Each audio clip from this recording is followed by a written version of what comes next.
question asked, how should we are getting that use of 70?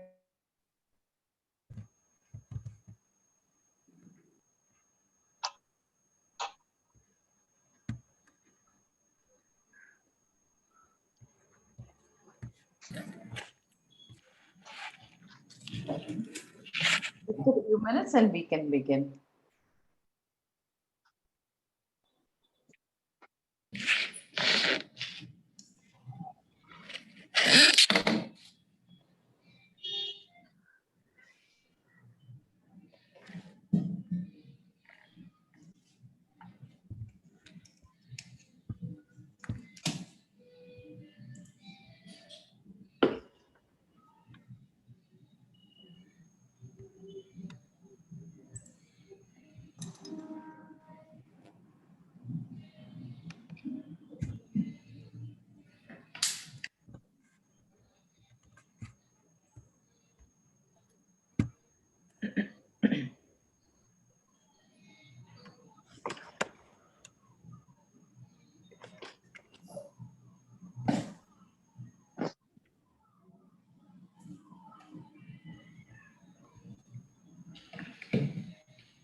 Another few minutes, we shall begin.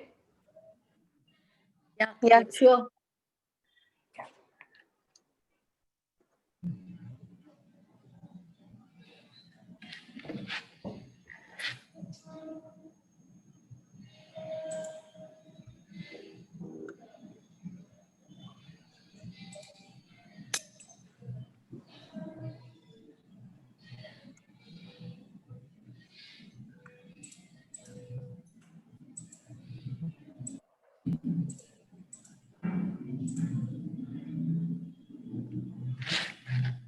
Right now, I think we can start. Samina, can you just mute the others so that we could have.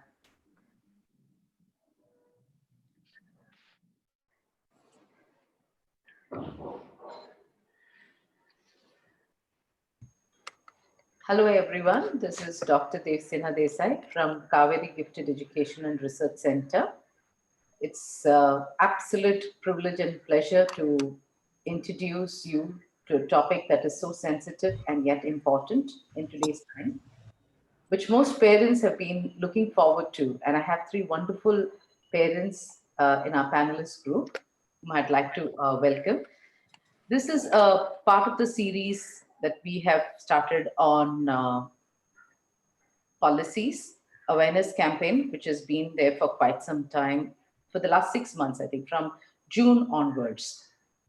And our main focus has been towards ensuring that pan-India, we have a presence where we are able to bring educationists, teachers, parents, and people who are associated with working with children and who are passionate together so that we can voice our opinions and share our views and ideas as a platform to enable gifted education in India and in schools.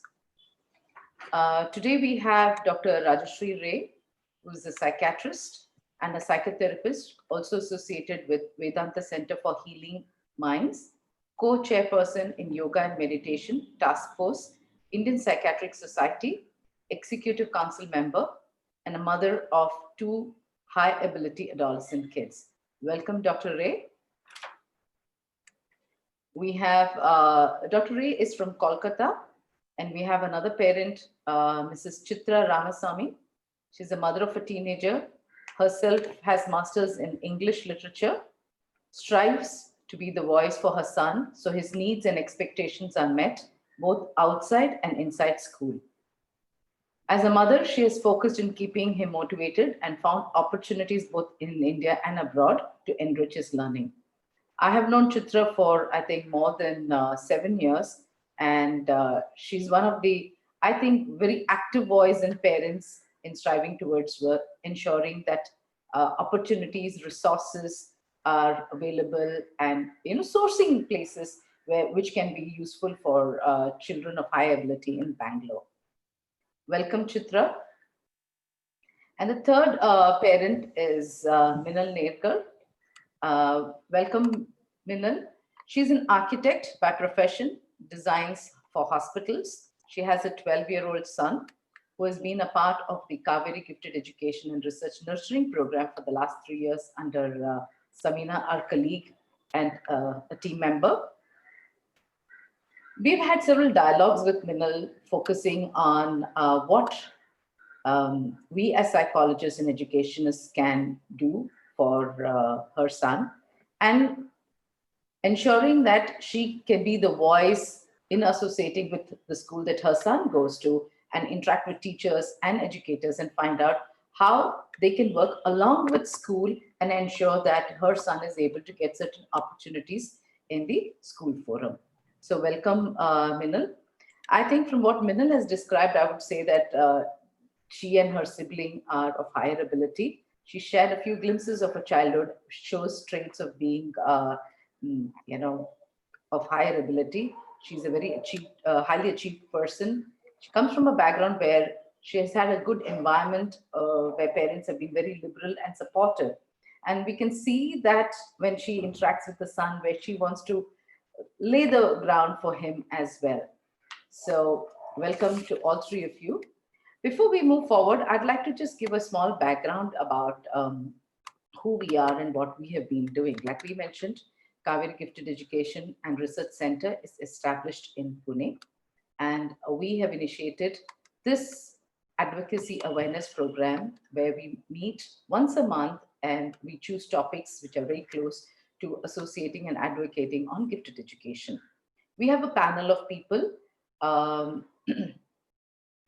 like to do a screen share where I can show you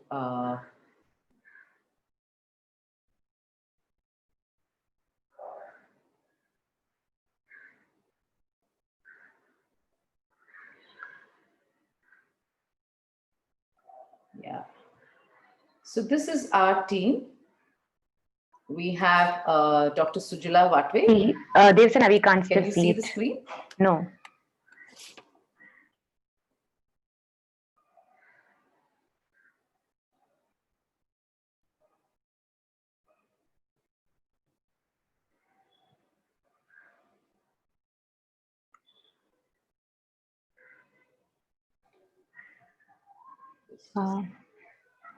Is the screen seen? No, now it's the whiteboard, not your PPT. 1 second.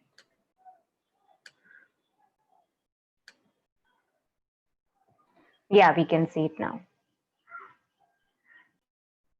Yeah. So we have in our advocacy group, Dr. Sujala Vatve.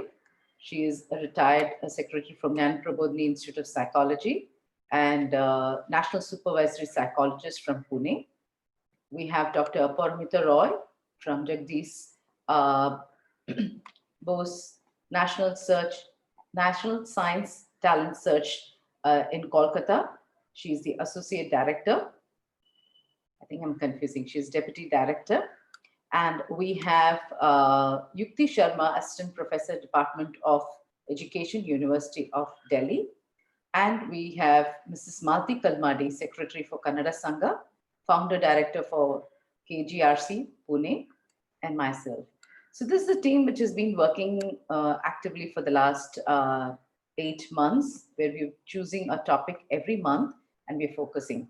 And today our topic is a parent's view. What can schools offer gifted children?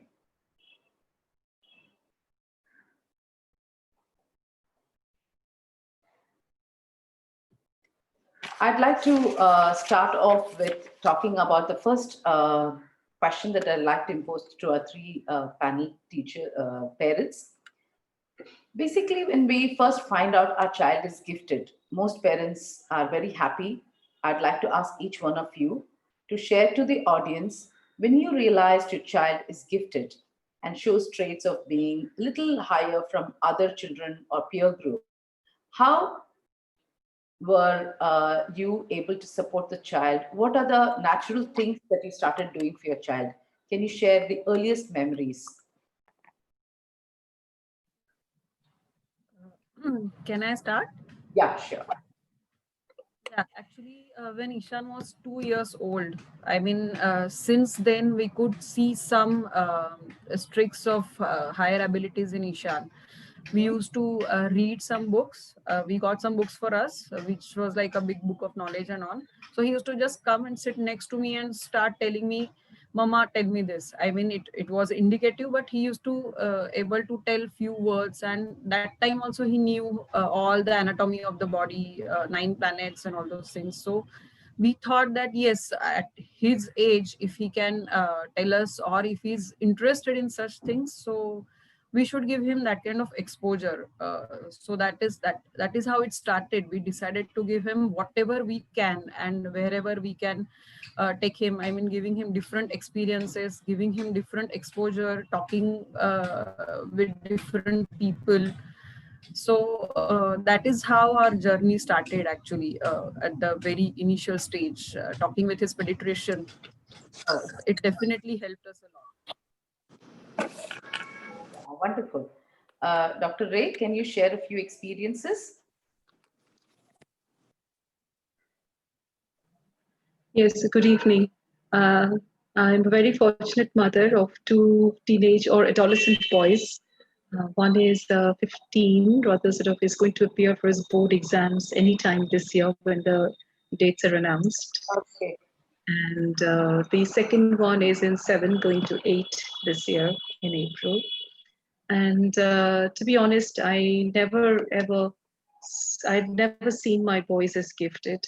I've never thought of them in that context, to be honest. And I think when Paramita ma'am spoke to me saying that, you'll be invited to talk, I just pondered and I thought, okay, probably, something is there in the children. But I must say, this probably I never realized it, or even if I realized it, I never focused on that fact, because to me it was just raising my children to the best of what I could. And but never with a psychiatrist hat on. I'm a very different person when I'm interacting. I'm just a mom to them, a mom who's strict with them, a mom who scolds them, a mom who hugs them and cries with them, but but I guess there is an answer to the question, and I started reflecting really when Paramita ma'am and Devasina, you sort of contacted me to talk about it. And I thought, yes, see, my kids were born and brought up in the UK, and they made this transition of settling in India. And it wasn't very easy, and we never thought they would be able to successfully transit and settle in India. So that was a huge thing they did. And to be honest, they adjusted easily. I mean, we struggled to be back and settling here, but they did. And that was unique characteristics because they were so grounded right from the very beginning. There was never a thought that, okay, we are for, we could be, we've been born and brought up there, we had a different lifestyle, we are back in India, in Kolkata, amidst the hustle and bustle of the old Kolkata city. It's not one of the modern metropolis of the others like India. It's a very still, you still have the old charm of India in Kolkata around. And of course, but the reading abilities, like as just Minal mentioned about the reading, my older one, even when he was sort of 3-4 years old in UK, he used to only keep on saying, I just want to be in a library of books. Keep me in a room of books and just give me something to eat and I'll be happy.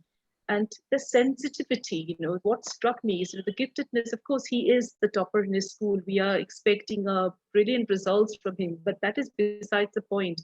But I think to me, I found my children gifted because they were very sensitive, very grounded, and very helpful towards others, and they understood the empathy, the resilience they kept on showing. We went through very difficult times the last few years, and they helped me to cope through this. So yes, of course, they do the karates and the games and the chess and the quiz and the violin and all the extracurricular activities, because the school they go to offers a lot to them.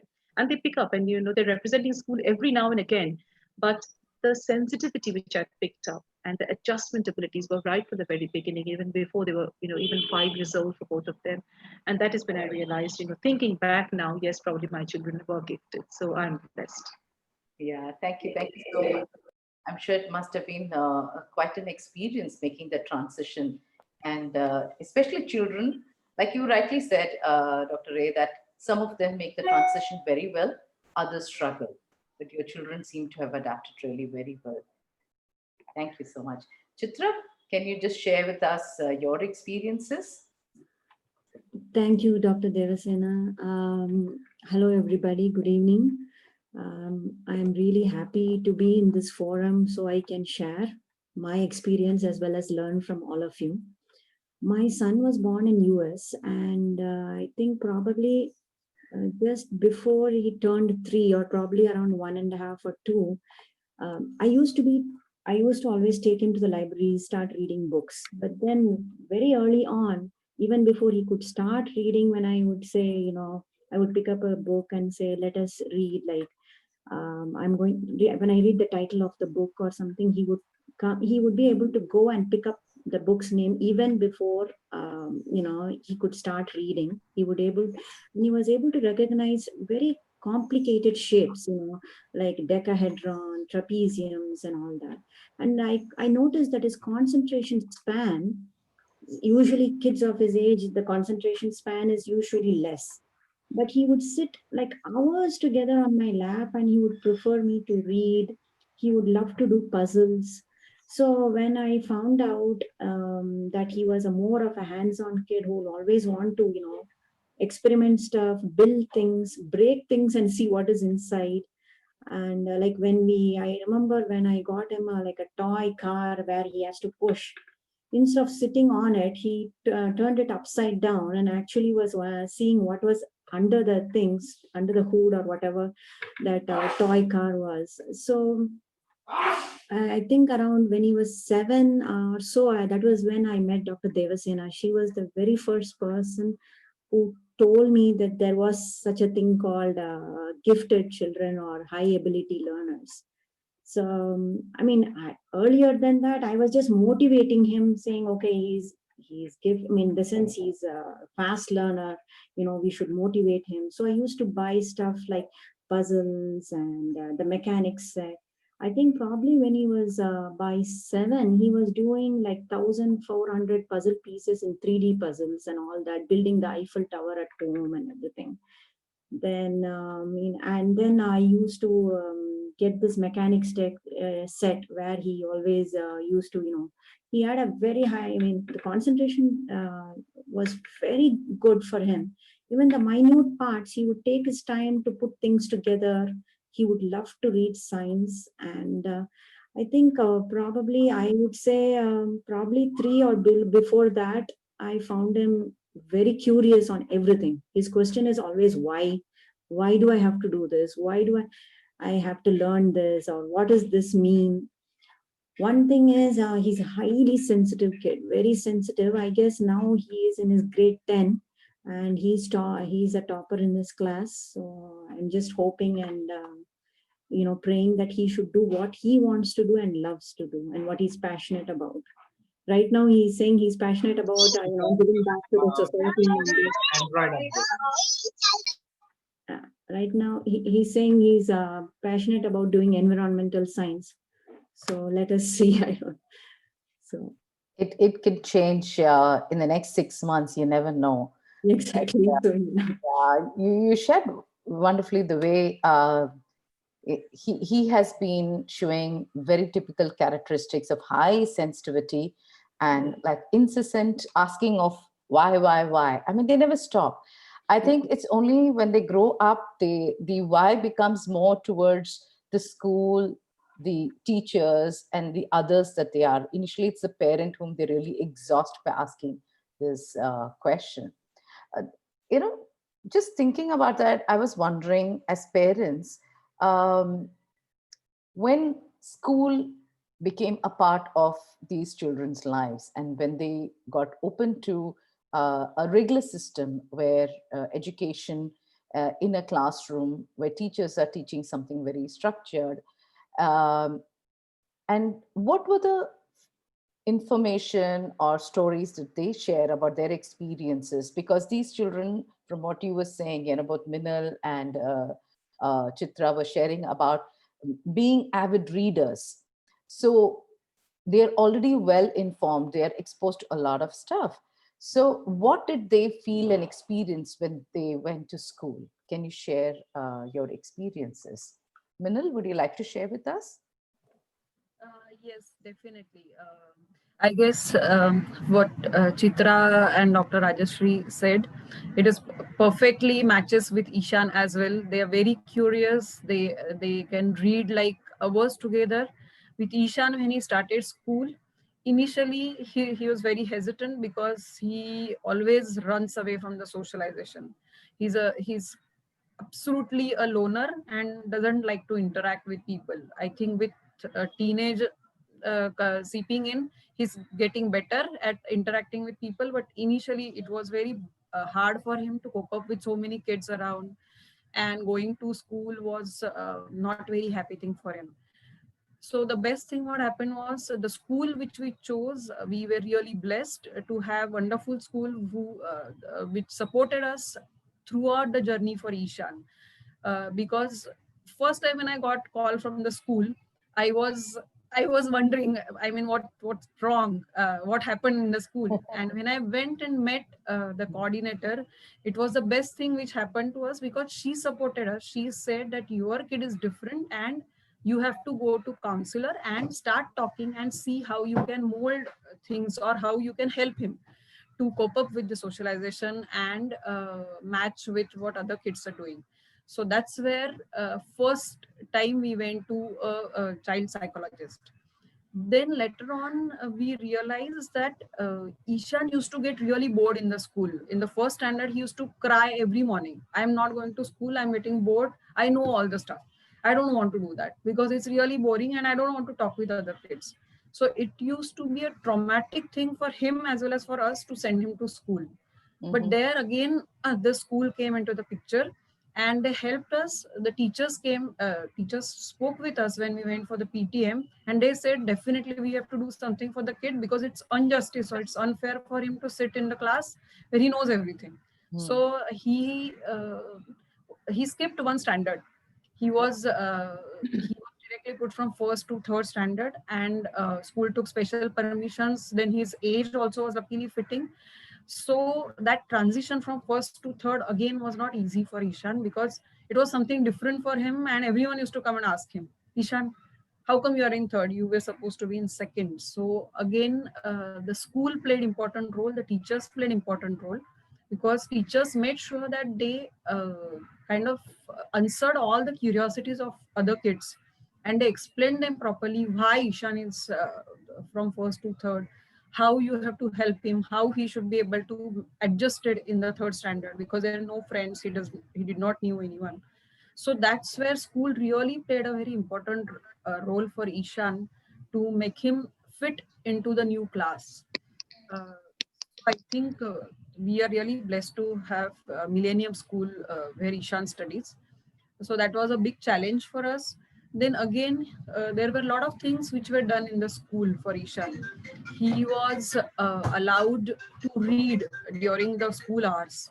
There were some periods which Ishan was allowed to read in the class. He used to sit at the backbench and he used to read different books because when kids were doing 3+5 and all those things, Ishan was able to do 4-digit or 5-digit sums orally. Or he knew tables on his own. He used to calculate square and cubes orally. He had no access to calculator, and he used to do it completely on his own. When kids were learning CAT, cat, and all those things, he was reading elephant and big words, and was able to read the sentences as well. So he really needed that help from the class teacher to accept him the way he is and give him something extra. So they used to always give him some challenges which used to keep him busy because he used to finish his worksheets faster. And then the tantrums and the temper problems used to happen.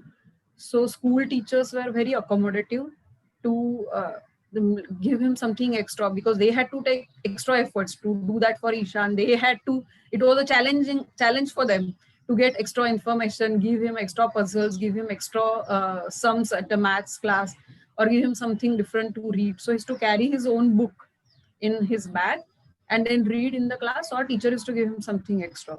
which really worked for Ishan, and his tantrums to go to school started reducing. So that is how that was the first step which school and us together took. Then next thing, fortunately that time we met Samina for the first time, and then our journey with Kaveri education started, and it helped us like anything, because Samina also made a point to come to school and talk with different teachers, and we had a joint meeting, so how we can help Ishan. And also it should not be obvious for other kids that they are being neglected. So then we formulated a module in school that Ishan was allowed to bunk or take off from the school for 2 days, but then he has to cover up whatever was missed, and he has to, there were certain guidelines which we had decided, and he had to finish that work, and he had to do few assignments and all those things. So that also helped Ishan a lot, which That was would second. mean that your input also had to be a lot, because you had to monitor, you had to ensure that you speak to the schools.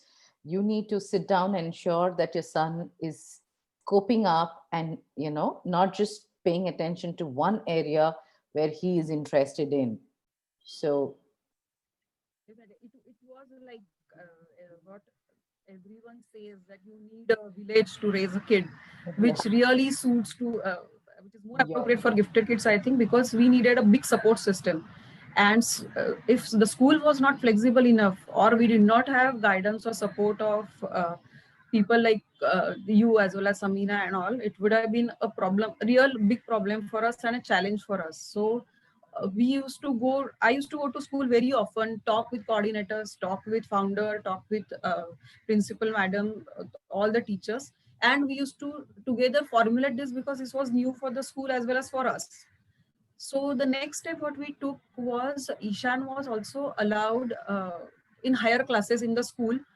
So when he was like in 5th standard or so, he used to go to 7th or 8th standard or even 9th standard and attend some lectures because he used to love science that time. So he was allowed to attend higher standard science and maths. So then once he was given higher standard paper just to solve, so to see whether he can solve it. I mean, it was not to evaluate or something like that, but it was a challenge or something extra for him to do. So that those things kind of kept him busy. At the same time, he was in the school, he was interacting with different people, he was still the part of the curriculum, but he was given something extra which he really needed. Otherwise it was very traumatic or depressing for him, and he was really getting anxious that I don't want to go to school types. But all these things helped him to keep that interest intact. So he started kind of liking going to school, and it kind of adjusted better for as his. as it went by, when you started putting things in place, I'm sure he was able to adjust.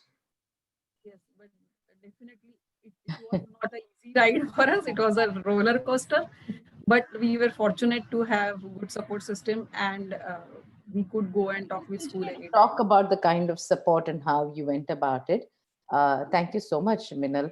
Um, Dr. Ray, would you like to share your viewpoints about your interactions with school and how you all went about it? Yes, thank you. Thank you, Minal. So interesting to hear, and wish Ishan the very best in life, really. Such a brilliant guy. My life has been like, with two boys, and sometimes I see them as one bundle together, and sometimes I see them as two different personalities. But the principles I follow are the same. And because, as I said, we were in UK first and then in India. So the early childhood was spent in UK. And of course, the older one we noticed, like I could, the boredom that we see in gifted children at a very early age, because they had, I mean, school has been part of their lives in a very significant way. Because from 8 months onwards, I went back to work and full-time work. So they were in full-time creches and full-time nurseries and full-time day boarding school. Even in India, they're in a day boarding school at the Heritage School in Kolkata now. So I really owe a lot to the school environments that we have put our children to. But of course, as you said, it's a collaboration and a partnership working with the parents and the school. So we realized, when my older one, Siddharth, was in the nursery, the creche, when he was just about coming to 2 years, in UK, the nurseries, you can keep children up to 5 years. But by the time he was coming up to 2 years, he already was solving things and numbers and puzzles and being, very asking questions, continuously reading books and continuously asking me questions. And I was exhausted, I just couldn't handle him anymore. And then, you are having to do a full-time job and then bring him back, and then he keeps on asking you things and was always fiddling with things. And even what happened was he was getting so restless in the creche environment that there was problems with his behavior. And that is because he was getting bored. He just wanted something more. And those 4 rooms in that creche wasn't enough. The stimulus wasn't enough for him. So that is the time we decided we are going to shift him to primary school, because at 2 years you can start. Though, it's a very rigorous thing for a 2-year-old to be going to school environment from 8 o'clock till 6 o'clock is a long time. They don't get that rest and everything. But we decided to shift him. And you wouldn't imagine, as soon as we shifted him, and this was a private school in UK, so we had all the facilities, and they understood my child more than even I could understand him, because they spent the whole waking hours with him.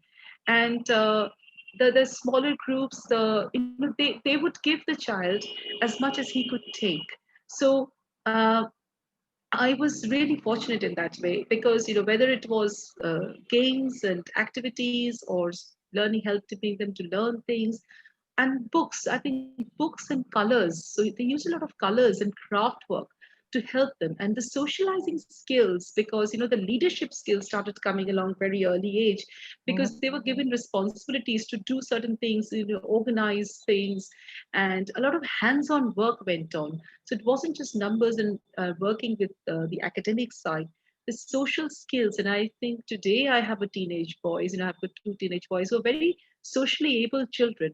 Of course, the 99s and the 100s will come and are coming, but at the same time, the social abilities, and that is why I feel it's a strong thing which the foundations were laid at a very early age during those times. And even, we introduced them to chess at a very early age. Because one thing was, probably I was very fascinated to learn chess, but I never got a chance. So I just know the games basically. But when he was about 2 to 2.5 years old, I introduced him to chess. And by 4 o'clock, at the age of 4, I started taking him to violin lessons. And you wouldn't believe, the exercise of even holding up the violin was so difficult, for that little 4-year-old. But we would keep on doing it, support his hand. And I still remember those days, but we used to drag him along, because the music, I believe that with music, maths, and chess, that would give my child, and keeping him busy and active. Because when he was busy and active, he would come back home so tired, he would sleep. Some people thought as a parent I was cruel to my child, but I thought, no, he's happy. As long as, he's happy doing what he's doing. And bedtime stories was a must for us. Even when we used to go for long drives, we used to have audiobooks on. So there was always something they were listening to or something they were reading. And I took up memberships in library from a very early age. So just the fact of taking them to the libraries, let them go around, explore, take them to the parks, the library issues has stayed along. So even when we came back to India, we joined the British Council Library. One of the first things we did was go and join the library over here. And then the books would come along, and they used to pester me, Mom, when are we going back? Because books became part of their lives. And in fact, in Heritage, where they are now, a lot of times I've got complaints that your child is not, he finishes his work and then he reads his book. So he covers them, under and sneaks books.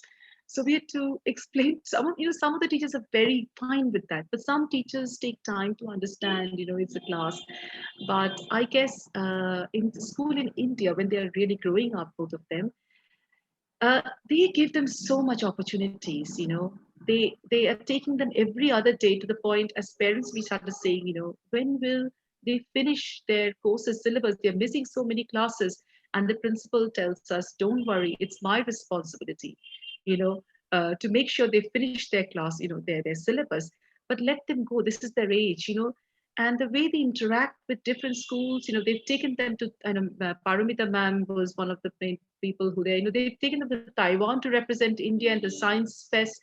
They've taken them to all different places in India to participate in quiz and debate and public talking.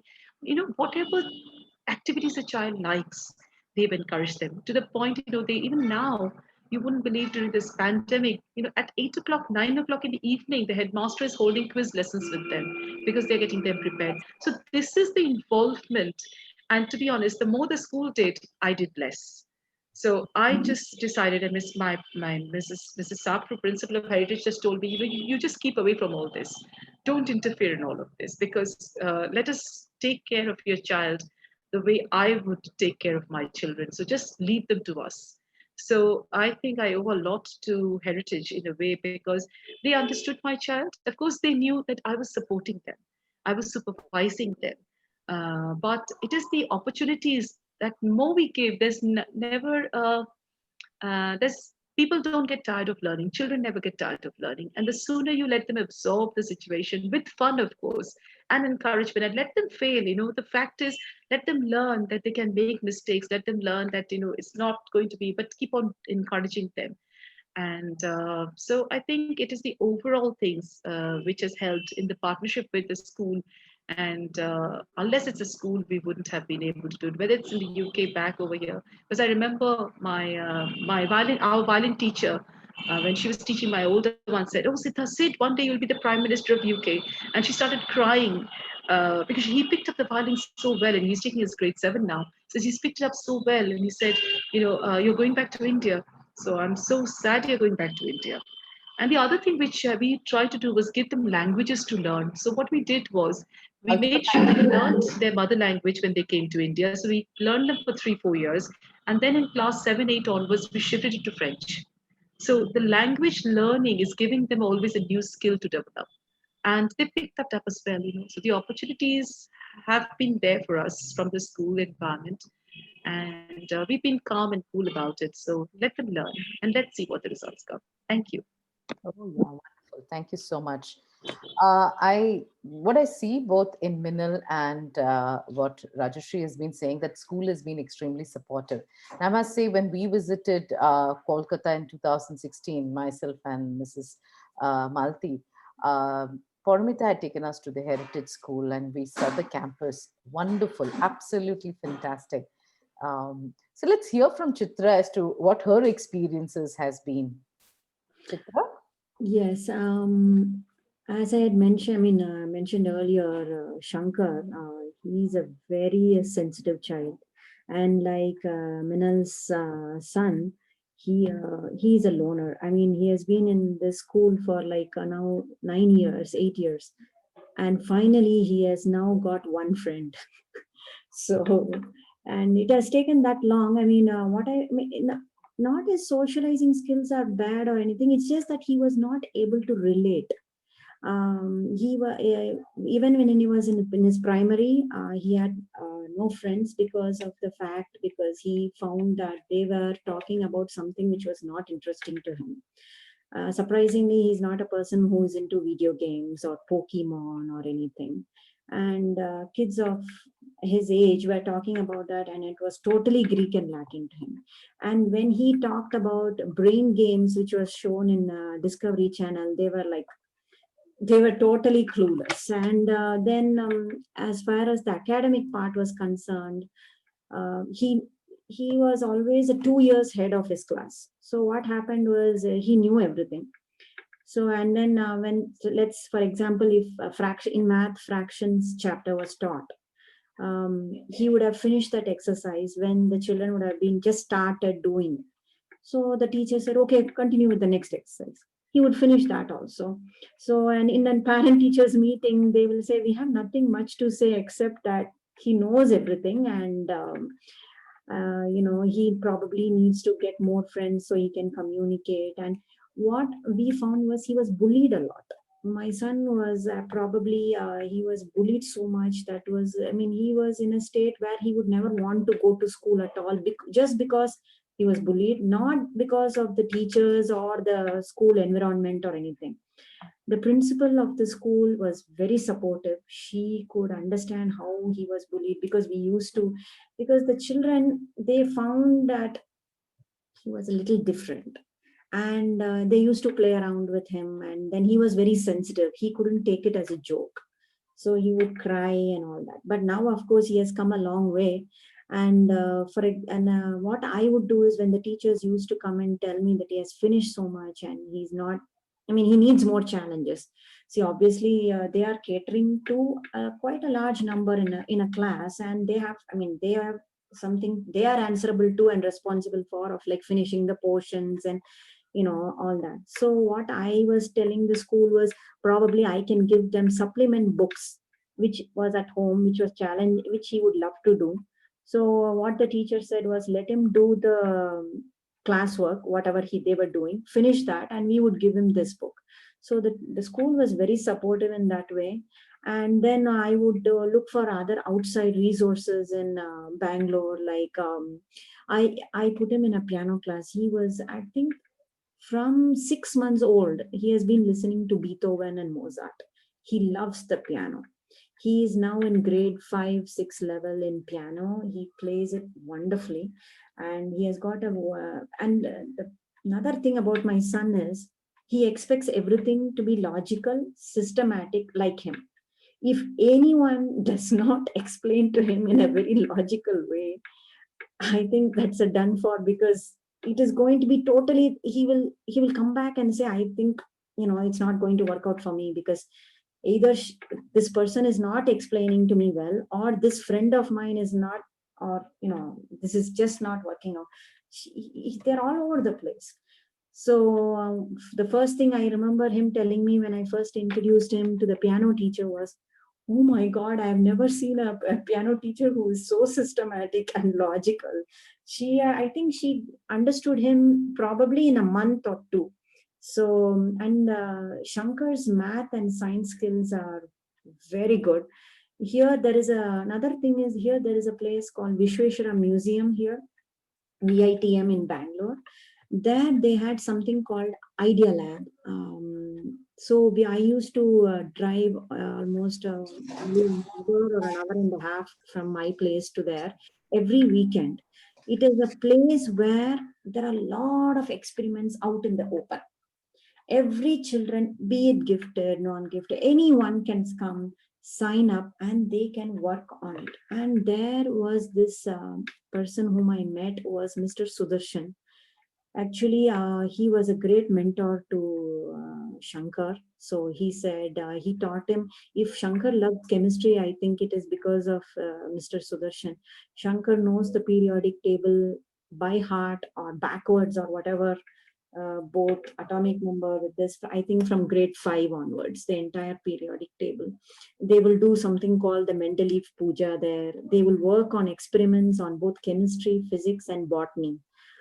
So from there, what happened, that was the time when my son's school was looking, because as they found him to be, on a high ability learning skill, what happened was they joined hands with NIAS, and they found, what they did was they started something called ALC, Advanced Learning Center. So this same person, Sudarshan, came to my son's school and has started doing classes there every Saturday, only for children with high ability learning. And he would not stick to any traditional way of learning. There is no syllabus based. It was more on conceptual learning, on everything under the sun, be it physics or chemistry. He would try to relate astronomy with our Indian way of learning, like, how he could relate astronomy with our Panchangam, and Sanskrit. And, so I think both the school as well as the resources outside, which I was trying to always dig up for him, it really helped him a lot. And I also learned that for kids like Shankar, peer group matters a lot. Peer group matters a lot because they have to relate. They cannot, they just need always the conversation has to be with some information. They just cannot have a conversation with just a high relationship or something like that. So Silver Oaks is the name of my son's school. in Bangalore. So, and it has been a very good experience for him. And one other thing which actually comes to my mind was I wanted him to meet some, distinguished personalities so he gets motivated, so he can learn from them. One such was I wrote a email to Dr. Abdul Kalam, and when he was in grade, I think 5, we had an opportunity on a one-on-one meeting to meet with Dr. Abdul Kalam for like half an hour. So yeah, so Shankar was really happy, and he was able to have a good conversation with Dr. Kalam. And another thing was after this ALC, one thing which Shankar misses, be it even if, never misses, is even if he has a fever or if there is an exam or a cold or a cough, he doesn't care. He has to go to Indian Institute of Science open day. He will go, he will spend the entire day, and he would love to be there. I think he just thrives there. So one such opportunity came, and he was able to get an internship in Indian Institute of Science, Bangalore. And I think by grade now, 9, now he's in 10. So grade 9, he was able to publish actually a research paper in an international magazine. I am proud of him, yes. And some in the primary years, yes, I was a voice for him because I needed to explain to the teachers. But I think after grade 8, he said, Amma, I think you should back off now. I think I can handle now. So, Can be very, very frank and brutally open about voicing. yeah. So I think probably he's able to now tell what he needs now, and he has got that freedom. And I also believe that children like Shankar need a lot of open conversation at home for them to have the freedom to to come home and ask anything. So yeah, thank you. Thank you so much, Chitra. I think all 3 parents have had different experiences, and I see that each of you have been very fortunate associating with schools. I'm sure you scan the school to ensure that it meets the requirement of the child and ensure that you as a parent and the child benefits with this interaction with the school. And I also see that, like Minal was saying, as you talk to the child and see the child's needs, you were able to start even sharing with the school what you really want, what kind of support systems you want, how teachers can support them, and what are the leeways that they can do, like Ishan has had 2 days off, which can help him to do work that he is interested in, cope up with the speed in which he wants to learn, but at the same time do regular school or heritage school opening doors where the child can focus on any area, be it a sport, be it extracurricular activities. The forum is open for them to really explore. So that really says the school plays a very important role, especially when children, like Chitra was saying, social skills are really very important. Though they struggle, but they still need to survive and make friends and interact with people. So really very interesting conversations that we are having, and I'm really enjoying myself talking to the parents. But I would like to know that to a parent who is not a part of this right now would say it looks so easy, your interaction that you've had because you've made a choice with the school or the teacher. You were fortunate that particular school was there at that, or the mentor was available for you. But as a parent, how did you go about, because you have your own professional life which is going on. I know that for Dr. Ray and as well as for Minal, and still trying to see that the child gets his individual needs met in an existing system. So can you share about what was your journey in interacting with the school, let's say the educators, the teachers, the class teachers, the subject teachers? How did you really go about that? Yeah, actually, for that, yes, it was a big challenge because being architect, I had a very complicated and demanding professional life. But at the same time, as we had a good support system, the once I met with Samina and Dr. Devsena, and after that, I was also fortunate enough to talk with Dr. Umatai Bapat, and one thing I learned from her was that I had to have acceptance of my child the way he is. Fantastic.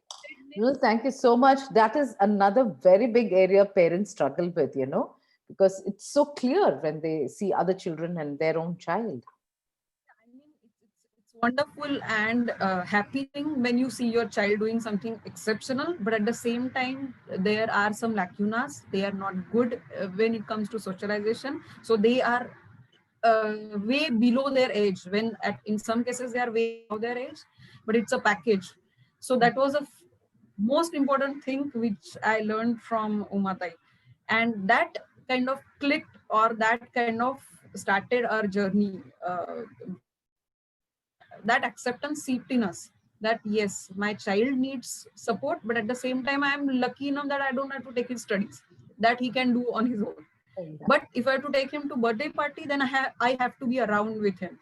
And when somebody touches him in the lift, or somebody is trying to be cordial or saying hi, hello, he will not respond. Then I have to face, and I have to be voice of my son, that no, he's not rude. He is like this because he's shy, because he doesn't like talking with other people.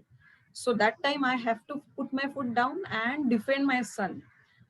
So at the same time, when people see him doing higher things, then they are very happy and they will praise him, but I have to keep him grounded. So that is something which is like a balance, which definitely we as a parent was difficult to maintain. uh, and at the same time, since childhood, we tried to give a lot of experiences. Apart from all the support system, the wonderful system what we had was both set of grandparents. My father used to take him everywhere because Ishan needed so many things, that taking him to museum, IUP, taking him to different science experimental classes. One full year we had chemistry lab in our house. So we had to find all those chemicals, then all those supporting equipments. So we had to give him a lot of different experiences and take extra permissions, because there was a science film festival happening in Pune, and they're not allowing him because he was only fifth grader, because it was 14 plus. But we had to literally fight with them that if my son can understand and sit throughout it, what is your problem? Literally, we were doing rounds and he was sitting full day since morning 9 to 9. He was sitting there listening to what Dr. Jayan Narikar was saying, Dr. A.V. Chitnis was saying, Martian and Gravity and all sort of movies. And we were doing rounds because it was not possible for us to sit one full day attending all those things. So sometime me was there, then my husband, my father. So we were doing rounds and he was sitting full time.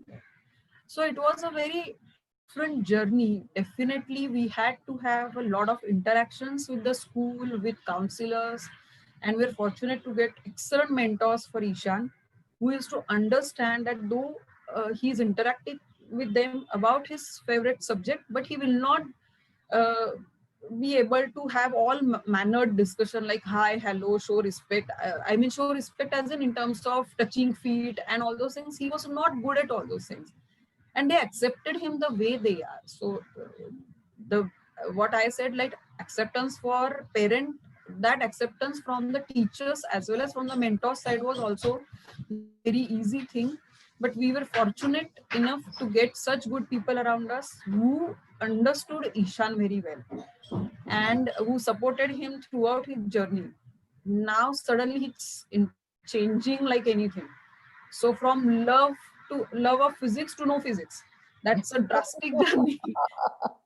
All the resource people you have now are not necessary. You need to find new people now.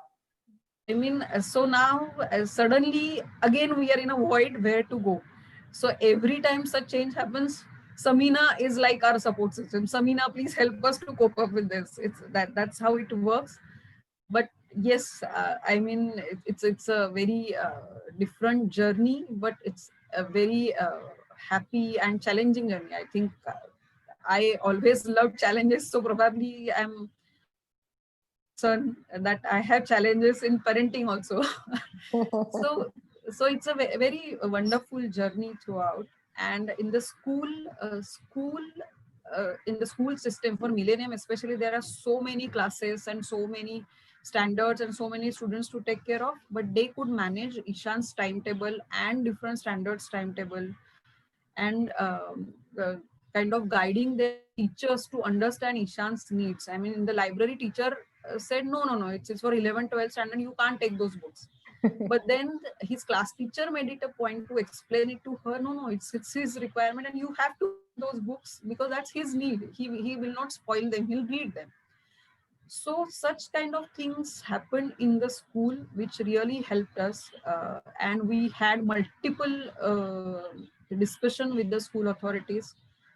The best thing was the school founder or the school director used to allow Ishan to sit in his cabin and read books. He had assigned one cabinet to Ishan and asked him to keep his books so that he can have multiple books and he can read them during certain period. So, but when these kind of exceptions were given, at the same time, all of us wanted to have certain discipline. Should not take things for granted. That was our motto, collectively with the school as well as with the counselors. So it was very particularly mentioned to him that when you go this time, you have to come back. So his teacher used to say that dot that time he comes back. We never have to remind him. We never have to tell him. So that kind of discipline was equally important because these kids get carried away very fast. So we were trying to manage both the things together, like some discipline, some strictness, at the same time giving him liberty to explore things which he really wanted and which he really liked to do. So bullying, as Chitra said, yes, Ishan was also bullied or made fun of because he was not able to interact with his class kids. What he will talk? They used to play video games. Now Ishan started playing, but he was not playing video games. He never used to watch cartoons or TV. So he had no idea what those his school peers were talking about. So they used to make fun, take his bag, take his book and hide. So that kind of bullying used to affect Ishan like anything, as rightly said by Rajashri and Chitra. He is very sensitive. So it used to really hurt him a lot. But again, at the same school and the class teacher and coordinator made it a point. They used to watch CCTV. They used to help and support whenever it was required. They actually used to talk with kids, their parents, if something was injustice to Ishan. Never took his side because he was Ishan, but they used to make sure that when he was wrong, he was mentioned. He was told clearly. Basically. And when he needed that support, when somebody was unnecessarily taking disadvantage of he not able to fight 4 kids or he not able to manage those kids, they used to support him, which was really wonderful. And he was really blessed by teacher who was there for 3 standards consecutively. And she was the boon for us. Wonderful class teacher. I mean, she really helped Ishan to cope up with the socialization and managing other kids and pacifying his anger or his tantrums, which he was trying to cope up during that phase. So definitely school plays extremely important role, and we as a parent definitely has to have a lot of interaction with the school, as well as give whatever exposure and experiences we can give to these kids, because their hunger is limitless. Yeah. Yes, Dr. Ray, you have 2 kids. The rest of them are talking about just one child. I know, but you know, it's a great advantage because being a working parent at this stage when they're now both in the adolescence, they are great company for each other, and most of the times they're on their own, and they actually help each other in a lot of ways. Whether it's technical issues when doing whatever, you know, they I know that, you know, someone is going to warm their food, or the other one is going to clear the table, or the other one is going to make sure, you know. So for me, it's like, because see, my husband is also a psychiatrist, and we live in different cities in West Bengal. So on a day-to-day basis, I'm like a single parent with the 2 children. So both our families are from science background. So from the very beginning, I was pretty confident. Or I would, you can't be confident of anything in this world, but I know their cognitive powers would be there. They were born with a level of intelligence coming from a science background for both the parents. That we realized they were voracious readers. Their thinking powers, their critical diversity of interests and abilities were there. So what we did focus on was their creative aspects and their effective aspects of a gifted child, because that would help them to balance a lot of things. So we started making sure that they participated in a lot of household work and became independent children from a very early age. They had to stay on their own, they had to make mistakes, that's fine. But my task was to, keep the food prepared in boxes or tiffins, and they would warm it up and serve it, mess it up, do whatever they wanted to do. And to be honest, I know I have really no understanding of what they do, because at a certain stage I realized it was beyond me. Not just because I probably wasn't going to be able to help them out. I have forgotten most of the syllabus that I have learned at, and be honest. And second thing is my patience wasn't there as well. You have to be patient with these children to be able to answer their questions. And I was busy with other things in my my profession and my issues. So how could I give them the time? So we had to allow them to learn independently from a very early onset. And Rajeshri, can I ask one question? yes, please, yes. You have two kids who are high ability. Do you see some differences in them, the way they approach things, or is it, or do they learn from each other and do the same things? They learn from each other. I must say 60-70% they're very similar in a lot of ways, the basic ways, in terms of whether they're intelligent. But I found the older one, there's a little bit of a difference in the two of how they approach things. The older one appears to be much more relaxed in their attitude, but and it appears to be a very carefree type of person. Doesn't matter what's happening. He's a very easygoing person to handle. And in fact, their principal says, he'll never find it difficult to get married to anyone or settle, because anyone can get along with him. And he there's a lot of his father's personality in him, and that annoys me sometimes, because you have to push him to do certain things. But he masks a lot of these things, because what I realized talking to their teachers, and Runa ma'am, who's the vice principal, and Mrs. Sapru, the advantage I got was I became friends very quickly with their teachers and their principal, because we did a lot of, being a psychiatrist, we did a lot of mental health issue talks and all these things. And this, that helped me to understand the ways the teachers work. So the teachers told me in school he's a very different boy. In school, he's the first one who will go out and help each other, and their social skills have developed widely over there. The younger one, on the other hand, is very active in the house. You can see him continuously. He sort of mirrors my personality in a lot of ways. He talks a lot. He asks many things. He gets, he wants everything done there. So there is some difference between the two personalities, but the thing is they complement each other. So, they have their fights. I will still say boys are boys, and they will have their fights. And sometimes I say, okay, I'll lock you both in your room and you do it. You do whatever you want to do. Don't get me involved in all this. So in a way, I think having the two together has helped, because the older one helps the younger one in a lot of ways. And whether it's quiz, they participate in quiz together. They learn for their quiz programs. They do a lot of quizzes.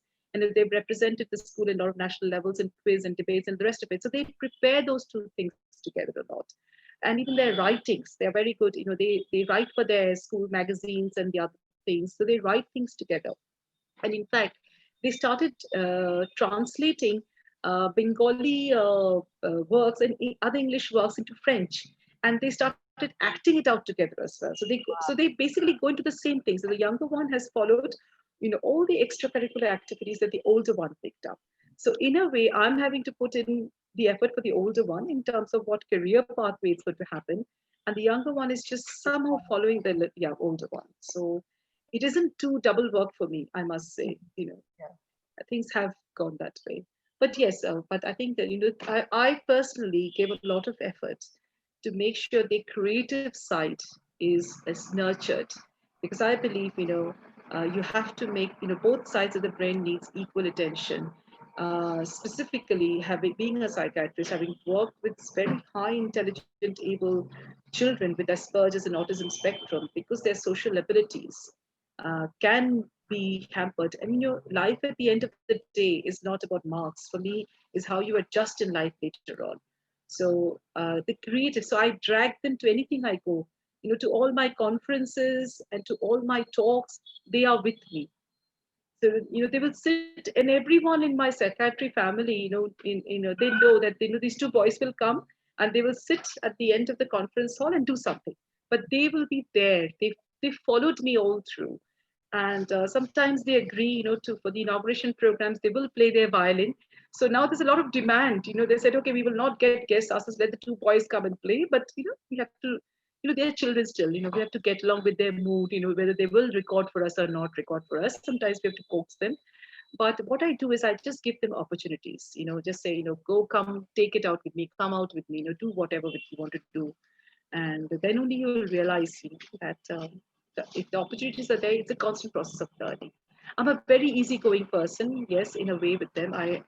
For me, if they're gifted, they will get their marks and their scores. Yes, of course, I want them to do well academically, but for me, it is making sure they are children who can adjust. So being more like and I said, you know, you must become like a manager. You know, you must have those proper skills. You have to have those interpersonal people skills first. But they are very much into their science. One wants to be an astrophysicist, and one wants to pursue mathematics. So neither of them wants to become a doctor yet. So that is. I have something very different to ask now that we have a psychiatrist and you're into mental health. I can see Samina and Malti ma'am already smiling because this is an issue we face in terms of when you have young children with such advanced curiosity, learning, and memory. Along with it comes certain anxiety because of the sensitivity, you know, sometimes a fear of performance, all that which affects them in different phases of their life. What is your take on that? Have you experienced interacting with children who have such issues? I was just curious because you're, you know, being a psychiatrist and working in this area. Yes. I must say my children go through anxiety episodes as well. In fact, I go through anxiety episodes sometimes, but that is, I try to normalize it. I realize, you know, it is the pressure. It is the pressure. Say, you know, they have an NTSC. They have one of them had the Olympiads today. There's another Olympiad coming up next week. There's another NTSC exam coming up tomorrow. So there is always this pressure. There is always anxiety there. As a parent, when you are being so, you know, supportive, so it's more the child experiencing, you know, normally sometimes the pressure of home or expectation of parents or expectation of teacher, which adds the pressure. So, so I just would like to understand, you know, what are Yes, I must say there is a pressure from my end. Their father is very relaxed. He actually balances and compliments me in a way that way. So he says, yes, I expect them to do to the best of their abilities. But sometimes I tell them, you know, I have to remind them that, you know, your ability is much more beyond what you know. So you have to achieve to your ability. So it is a constant reminding that I do. And people can call me a tiger mom, but I behave that way so that they realize, you know, it's their potential that they can achieve to, but they don't have to. But it's not that the pressure. The best way to format them is keeping a routine timetable, and I'm very particular about being very methodical with them. I said you've got to start planning and preparing in advance, and even before your exams, be very focused. And you just can't say because you want to go into science, you want to focus only on your science subjects. Every subject has an equal weightage because you might be gifted in one area, but it is the outcome in the end that's going to matter. And you have to start planning. So what I do is whenever the exams are coming along, so that see, their anxiety comes only before the exams, not otherwise. They're otherwise very chilled out people. You know, they're running around just like, you know, chatting away and, you know, playing games, watching movies. They do everything that's possible, or messing around with things. It's only before their exams. So what I do is, as soon as the test timetable is published, I sit with them with their diaries and I just say, okay, so these are the days, what are you going to do? Give them a rough outline about, you know, when your exams are. And at the end of the day, I make sure I check out with them. Though I'm not involved with them the whole day, I check out with them, you know, what have you done? Have you covered what you wanted to do? So they have to set their own goals and they have to make sure they're keeping on track with themselves. So as a psychiatrist here, then that is what I do. I take on the role of a professional in a way and make sure they are focused and structured, as I would do with other children. That is the time when I become a bit of my professional hat. Otherwise, I'm the cuddly mother, who still wants to take their 16-year-old on their lap and give them a cuddle. Okay. Yeah. Any cases of, I wouldn't call depression per se, but then basically we also find that children do experience intense moments of feeling very, because of loneliness or whatever, how do one handle all these Oh, absolutely. anxiety, feeling very low? So Oh, yes, we get depression in children very often, whether it's gifted or not gifted children. Because see, the word gifted is phrased in a bit different way. Every child is gifted. Every child has a unique ability. Okay. And every child goes, high ability kids. yes, high ability kids. So every child can go, and we do have a lot of depression, anxiety children coming, whether there is a family issue or a school issue or an ability issue, or any personal problems the child is going through because of their physical problems. Mental health issues in children are very common. So that is why, of course, we, as it's the early detection, working with schools, working with parents, doing a lot of awareness camps. We do a lot of school mental health programs. Okay. And Mrs. Sapru has come to, for our Indian Psychiatric Society, a lot of conferences. Even the last national conference, she was one of the speakers as the principal of a school. And we talked about what's the best way to help children in school. So we do a lot of work for them. Yes. Thank you so much. Thank you. Chitra and Minal, would you like to share about, what your kids have experienced in terms of, we're not just talking about performance anxiety, but generally things are not as per their, let's say, the way they want or whatever, what they have experienced. Can you share? Yes. I guess bringing up Shankar, while I had to read up a lot because this area was totally new to me. So I started researching on how these characteristics of gifted or high ability learners would be like. And what I found was they're loners. I mean, unless they have the correct person to talk to. And as for Shankar's anxiety, it was not during exams. Usually during exams, he'll be like, he was not anxious or anything. He'll be like, yes, there's going to be a test. I'm not bothered about it. It's easy, Actually the anxiety would kick in every day in the morning till he went to school till eighth grade. It'll be like, oh my God, I don't know what I'm going to bullied upon today, because I think he was not able to he was always looking for a perfect friend. See, they are perfectionists. And what I found was, there is no such thing as the perfect school or perfect child or a perfect mother. What I used to tell him was, yes, it is good you are different, but that's not a bad thing also. And but at the same time you need to know that you can go to school, try to mingle with others. It's okay if it is boring, just talk to them. Maybe you'll stumble upon something which you don't know. I think finally I think he met this person only in grade 9. That is when he used to get up in the morning and he used to say, okay, today I'm really happy I'm going to school because I have this friend. So that was actually till the 8 years of his school life. That was the only thing probably I was anxious about, because I was really feeling bad for him. I was trying to say, and whenever I take him out on a, like either a birthday party or anything, oh my God, are there going to be people? I said, of course, birthday party. You will have people. What do I say? I'm not even going to understand what they say, or will I be, looked down upon, or I used to, because that was one thing I used to tell him. Yes, it's good to be gifted. Yes, it's a high, but then in the real world, you're not always going to be surrounded with perfectionists. You're not always going to be surrounded with high ability learners. It's a real world. When you go to college, you're going to have a peer group of both average and above average. So you should be able to communicate and your thoughts. You should be able, and you should stand up for what you believe in. Be honest. It's okay. Maybe you're not having friends now. It's not bad. It's not a bad thing. But that doesn't mean you should qualify everyone, as one thing. Okay, you know what? This is not, don't approach anything with a negative, have an open mind. But all this I learned, it was not an easy thing. Every time he used to come with a problem, I used to look up either in a book or start reading up on the internet. How do I deal with problems? Talk to other parents, talk to teachers, talk to Devasena ma'am. So, and I think other than that, I would say it is still a learning journey for me.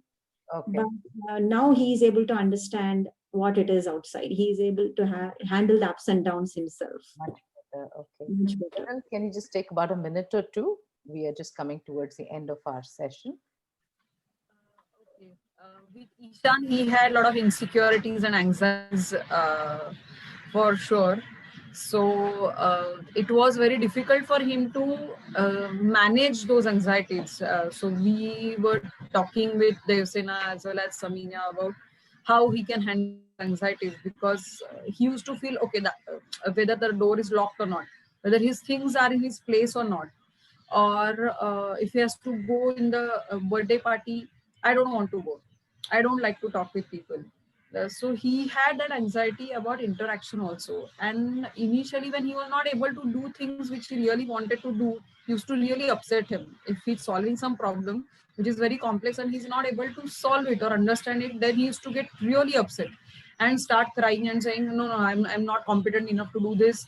My life is a failure. I can't do this. So I have to somehow manage it. So those anxieties and stress was very difficult for him to manage. But now, as he kind of matured with the age, I think he's able to manage those anxiety. But that self pressure somehow has taken toll on him, and now suddenly he has decided, I don't want to be exceptional or unique in the group or in the class or in the school. I want to be normal. I don't understand what is his definition about being normal or what is exceptional or high ability, but he suddenly said, I don't want to stand out. I'm done with that and I want to mix and merge in the group. So probably that's the indication he wants to make friends maybe, or he wants to gel with other people and just be part of the group. So he suddenly decided that I'm not doing things which earlier I was to do, but now I want to learn and mix with the people or just gel. So probably that is something, is the outcome of his anxieties, insecurities, or his self pressure. So we are now trying to understand and cope up with that change in him. Yeah, different challenges for each of you. I think I have Soumya Nigam. She would like to, yeah, why don't you share with us what is it that you like to ask? Soumya? Yeah. Hi. So actually, my daughter's name is Soumya and I'm Sangya. Okay. So we are having multiple challenges. I really haven't got her tested on any IQ score or anything. But she is the kind of the girl who is like multi-talented. I mean, she's been topping her grades consistently. She's a dancer. She's a voracious reader. She has done phenomenally well in most of the Olympiad exams that she has taken. Now, so last couple of months, the thing is that she's started hating going to school, and she's very frustrated. She doesn't want to learn by rote. She doesn't want to do the multiple sums which are being given to them. So we actually had a word with the school. We were hoping that they would support us in kind of giving her more challenging work, or maybe helping her bunk a couple of classes and let her do her own stuff. But unfortunately, that did not come through. The school did not agree to it. You're from Pune, Bangalore, Kolkata? I'm from Mumbai. Mumbai, okay. So I'm totally lost. I mean, now it has reached a stage where, we are seriously considering homeschooling for her because, as a result of what is, and I mean, she's also a loner. I won't say that she's a loner, but she just does not relate to all this girlfriend, boyfriend talks or, the talks about movies and the video games, I mean, so she has one very good friend from the building, and fortunately she goes to the same school. But I really don't know. I mean, it's really affecting her a lot, and So I don't know how to take it up with the school. The fear is that if I remove her from the school, she will even suffer more from the social angle perspective, because any which way she doesn't like to mingle with her own age group.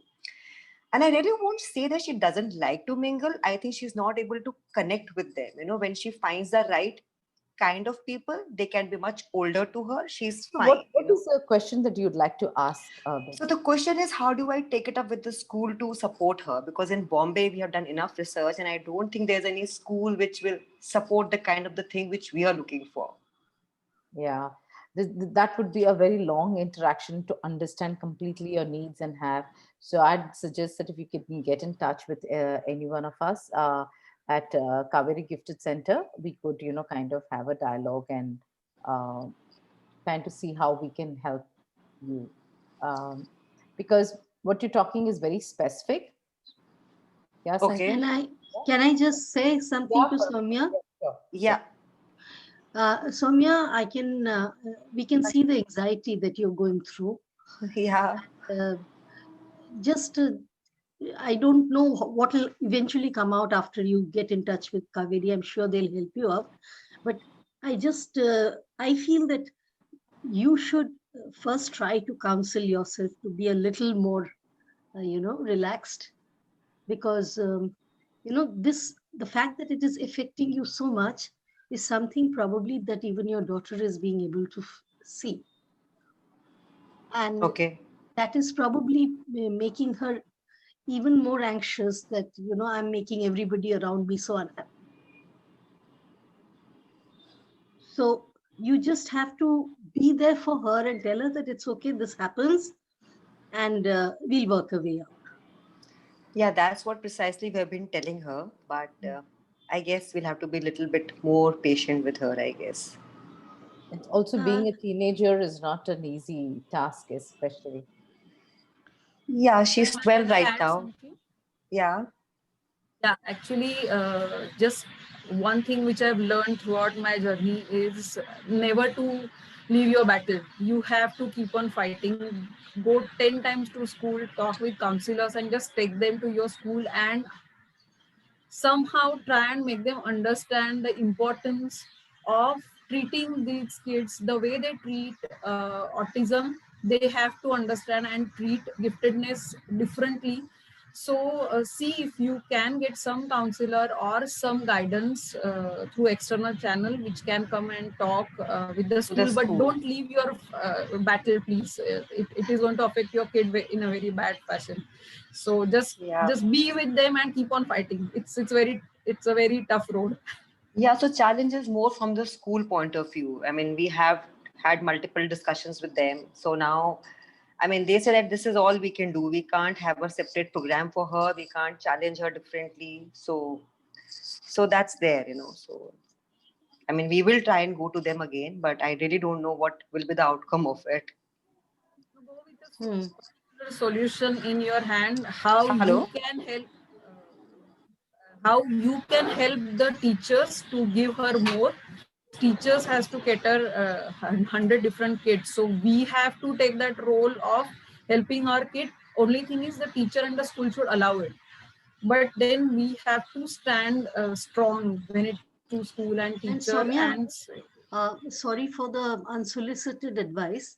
When you approach, I'm taking a cue from what Minal said. When you approach the school, somewhere they should not get the feeling that you're challenging their ability to take care of your child. The moment they feel threatened about that, I mean, there is, I don't know how you're saying it. I'm sure you're saying it just the way you want properly, but somewhere when a school cannot cater to a special child, in this case, a gifted child, the school is already quite, the school feels defensive about it. That I agree completely. You cannot question their capability or the capability of their teachers. That goes without saying. And another thing is, it's how you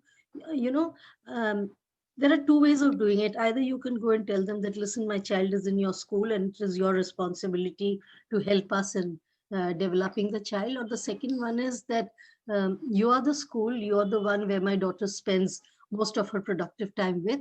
And I really look forward. I'm really counting on you people to help me out. I mean, I know all kinds of things will have to be said, but if I mean, don't go there in a state of anxiety. Go there as if you want to discuss the matter. I'm sure you have done that, and it's only because you have not got that right response that you're feeling this way. Yeah, that helps. Maybe I'll try that again. Oh, it'll work out, Yeah, don't you yeah, worry. like Minal says, you have to keep, being the crusader at the school level. And like Chitra was saying, sometimes going beyond school and taking other mentors and outside support system also really helps. We have, I think, Soumya Lakshmi, who also had raised her hand. Would you be the last question we'll be asking? Soumya, can you? Hi, good evening. I have a Who's not- small issue with the school's approach because what they say whenever I talk is what if the other parents start forcing their kid to do what we are offering your kid? The other kids will be at disadvantage because there are parents who think they who force their kids to overperform. Have you faced something like that? What was your response? Uh, Actually, this was question which I had, that I did not want other kids to feel injustice to them, because definitely other parents also have similar kind of feeling what we have for our kids. So, but fortunately, our school teachers were trained and probably had a psychological counseling, so they really handled this issue very well. They were able to justify what they are doing and why they are doing, and why it is not done for every kid. Of course, it is not easy for school to differentiate between hundreds of the kids. But then, yes, definitely the teachers play a very important role when they have to justify or say these actions, which are very different from day-to-day things. So sometimes showing, talking with teachers and appreciating their efforts really helped us, because it was beyond our imagination what they are doing for our kids. Thank you. Thank you so much. We're coming towards almost the end. I'm sure there are a lot of questions and queries that we have opened these dialogues for. I'm very happy that we've had a very well balanced interaction with all the parents, and we're able to get an insight of the journey that they have gone through. Some where they had to face challenges, and other times where they had to be the solution for the child and create new systems. And we would like to hear more about that. Thank you so much, Dr. Ray, for your valuable time and inputs.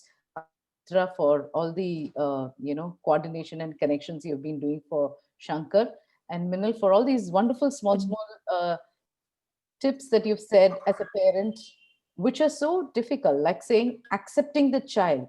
That is so important in parenting, because that's where the first journey really begins. Once we accept that, yes, my child is different, but still we need to accept him or her. So thank you so much, and we look forward to more such sessions. Maltitai, Paramita, Yukti would like to say something? Thanks a lot. It was wonderful. Thank you. Thank you, parents. Thanks for all of you for joining us. And if, in case any parents have any more questions, they can post those questions to us at KGRC, and we can look into that and support them.